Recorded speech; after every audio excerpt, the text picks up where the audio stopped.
So ரீசெண்டாக பார்த்தீங்கன்னா தமிழ்நாட்டில் பயங்கர சென்சிட்டிவா பெரிய இஷ்யூவா போயிட்டு இருக்கிறது என்னன்னா இந்த ஒரு வாட்டர்மெலன் கான்ட்ரவர்சி.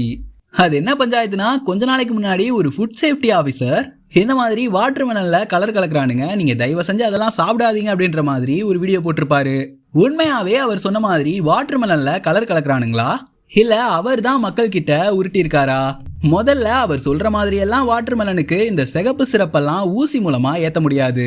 பிராக்டிக்கலா பார்த்தோம்னா இந்த சிகப்பு சிறப்பெல்லாம் தர்பூசணில ஊசி மூலமா இறக்குறதுங்கிறது ரொம்பவே கஷ்டம். ப்ரோ, நீ சும்மா கதையளந்து விடாத. அப்போ அவர் அந்த வீடியோல தெளிவா அதை செஞ்சு காட்டியிருந்தாரு அப்படின்னு கேட்டீங்கன்னா அந்த வீடியோவே ஃபேக் தான். ஏன்னா அவர் இந்த வாட்டர்மெலனை கட் பண்ணிட்டு தான் சாயத்தையே தடவிருக்காரு.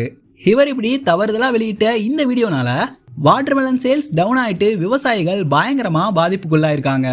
ஸோ நீங்க இவனுங்க சொல்றதெல்லாம் காதுல வாங்கிக்காம தர்பூசணியை எப்பயும் போல நம்பிக்கையோட வாங்கி சாப்பிடுங்க, ஒண்ணுமே ஆகாது.